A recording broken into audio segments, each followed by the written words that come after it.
हाय लोगोफोर नोंथांमोनखौ आंनि YouTube चेनेल सोरजिदा क्रिएटिभिटियाव बरायनानै लाग्रोनाय जालायबाय। दिनै आङो नोंथांमोननि थाखाय मोनसे गोदान भिडिअ लानानै फैलायबाय एबा आपडेटआनो जादों मैया साख्रिफोरनि एपइन्टमेन्ट होदोंमोन। बे एपइन्टमेन्ट होनायाव जोंनि आसामनि मानगोनां डक्टर हिमन्त बिश्व शर्माया माखासे आपडेट होदोंमोन। बे आपडेटनि सोमोन्दैसो आं नोंथांमोननि सिगाङाव फोरमायनो नाजादों। बे आपडेटआनो जाबाय ओरैबायदि जों मिथिगौ आसाम सरकारा एबा हिमन्त बिश्व शर्मा दैदेननाय बिजेपि हान्जाया मोनसे समाव इलेक्शन जानायनि सिगां बा इलेक्शन समाव केम्पेनिं समाव बिथाङा मोनसे खोथा होदोंमोन जे 1 लाख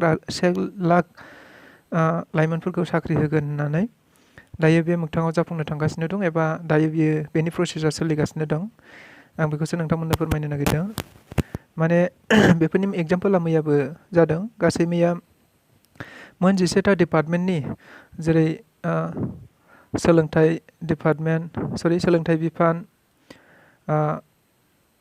आसाम पुलिस बिफान आरो ओरैहाय नखर बिफान, गासै मोन 11टा बिफाननि मैया साख्रिनि एपइन्टमेन्ट थिसननाय जाबाय एबा थिसनलाइ बिलाइखौ गथायनाय जाबाय। बेयावनो डक्टर हिमन्त बिश्व शर्माया नुजाथिनानै माखासे बाथ्राफोरखौ बुंदोंमोन।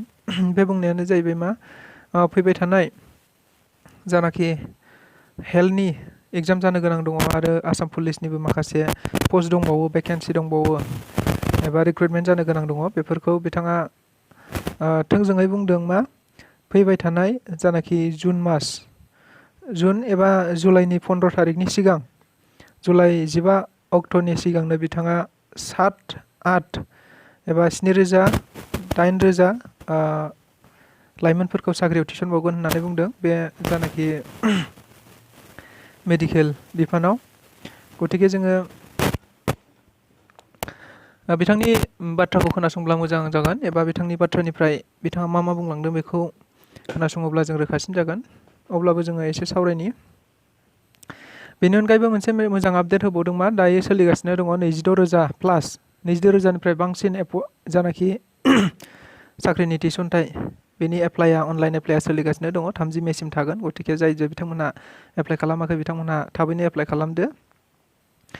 बे 26,000 जानाखि साख्रिनि एप्लाइ जागासिनो दं, दा अनलाइन जागासिनो दं, बेखौबो जुलाइ लास्ट उइकआव बिथाङा एग्जाम खुंहैगोन होननानै बुंदों।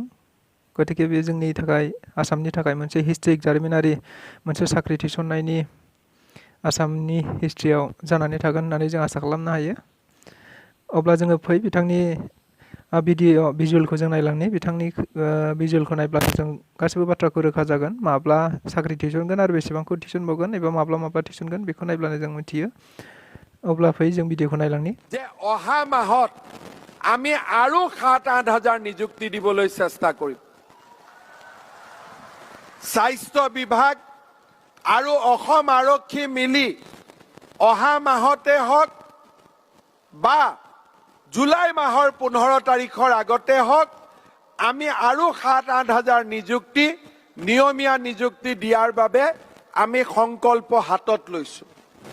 সমান্তৰালভাৱে জুলাই মাহৰ শেষৰ সপ্তাহত আৰু 26,000 নিযুক্তিৰ বাবে আমি লিখিত পৰীক্ষাৰ কাম হাতত ল'ম।